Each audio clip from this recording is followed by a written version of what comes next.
Alright guys, so here we go. Today, Wednesday, Veterans Day. Happy Veterans Day to all you fellow veterans. Just for me, that means I got the day off. Kind of relax and be able to do something that I enjoy. So, today I got changed the oil in the 85 Big Red. I might change the rear axle fluid as well. Or the rear end fluid, whatever you want to call it. I got all the stuff to do it. Really need to clean this thing up. It doesn't ever get ridden. I gotta find a place to ride around here. But anyway, I'm gonna fire it up. It's full of gas, so I should fire it up. Let the battery charge for a few minutes, let the oil get warmed up, and then I'll start draining the oil. And I'll show you guys what I do. Alright, so of course she fired right up. First crank, tiny little bit of choke.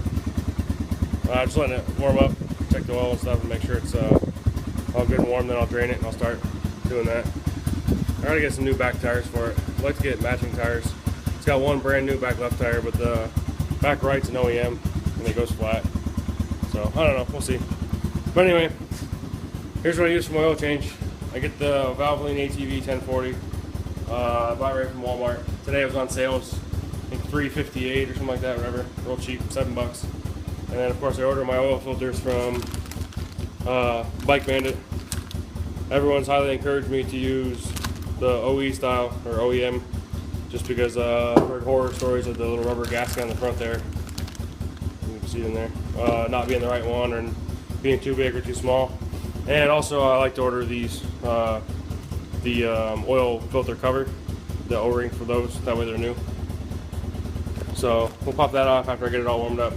I might spin it up the road real quick and see if I can get it warmed up a little faster. But right now, holding the good idle over there. So anyway, if anyone else has got any suggestions of what they use, I used to use nothing but Pennzoil until I put it in a 185S back home in New York, and the clutch slipped like crazy. So I changed it out with this, adjusted the clutch, and it was still slipping. And then I did another oil change and cleaned out the screen. And after a couple of changes of the Valvoline, it ran a lot better and the clutch stopped slipping. So I'm really a firm believer in this stuff here. It's meant for wet clutches, so that's what I would suggest you use. Anyway, yeah, that's about it. So I'll get this all ready and I'll grab a container so I can drain oil and we'll see what happens. Alright, so I got the drain plug pulled, letting it drain down here as you can see. I like to let it drain for a long time. I also pull the cap off, otherwise it doesn't cause like a suction or anything. And get ready to pull this cap off. It's 1, 2, 3, 8mm head, 6mm bolts. Pop them off. Watch out for the spring, the O-ring, and the filter. Alright, so as you can see, here's your little oil filter spot inside the motor. Just make sure you don't have any debris and stuff in here. Obviously you're going to have some old oil. Spring in the back. Then you got your filter. Then you got your cover. As you can see, there's like a nice little thing on here that tells you this side towards outside. The new ones will say this side towards engine or whatever. Just make sure that the rubber seal's on the outside. I like to pop it on the cap, put the spring in, and then put it in. Alright, so you can see here's your O-ring. I grabbed just a little pick set. Just follow it all the way around. Pops right off. And of course I got my new one. I like to check and make sure they're close to the similar size. I mean, this one's probably going to be a little bit more stretched out. Well, other than that, it's pretty well good. Clean up around the edge, all the way around through here. Slide your new one on.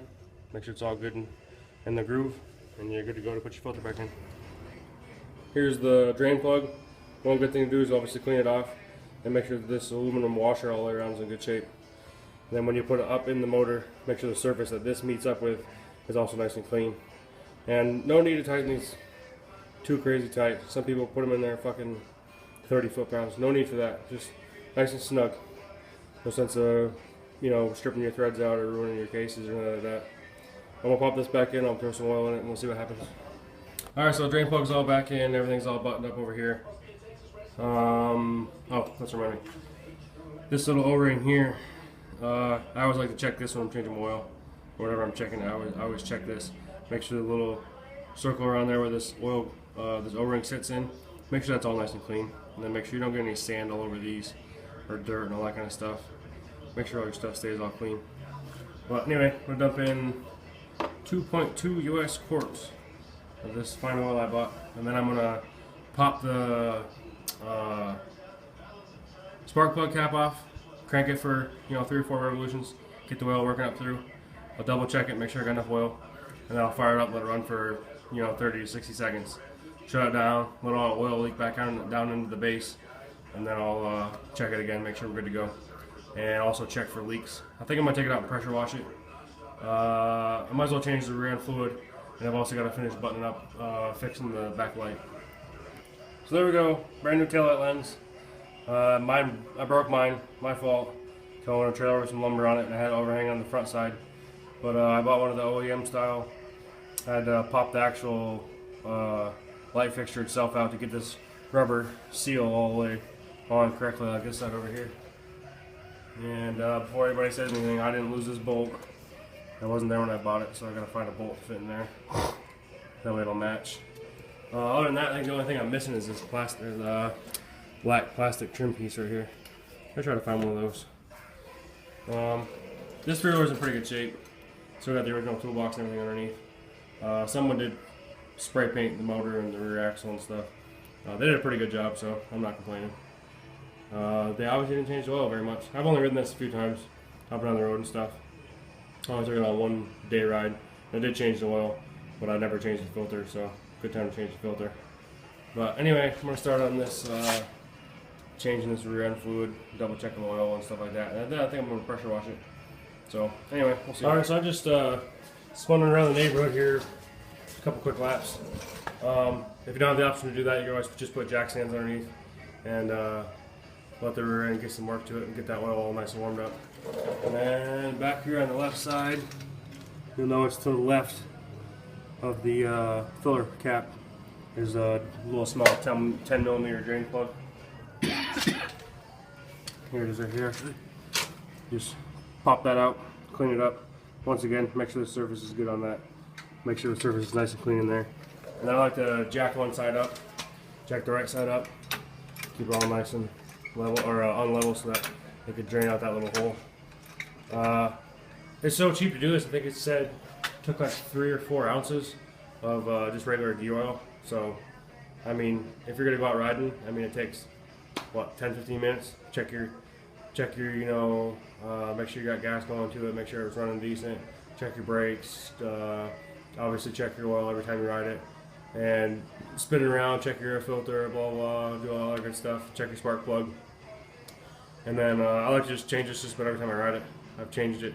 Like I said, I haven't really ridden it much, but I think I've changed it 2 or 3 times.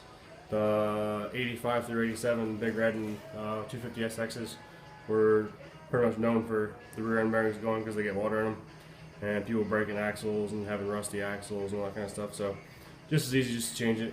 Every time you get a chance, change it. It's cheap. I bought a bottle of probably Valvoline or something, whatever's on sale, gear oil, and I've been using it for, I've only owned the trike for about a year now, and I've changed it a bunch of times. So definitely worth changing. Save yourself some time in the long run. The only other thing I really got to do on this is I'd like to change the air filter. I can't remember if I ever changed it or not. I know for sure I checked it. But the guy said the back brake cable was out of adjustment. It's not the cable, it's I think the brake pads are just wore that better, the brake shoes. So I'm going to order a cheap set of brake pads for it and pop them off. And I like to get in there and clean everything out and grease everything up anyway. But yeah, other than that, I'm going to fill it back up, probably bring it outside and pressure wash it, get her good to go.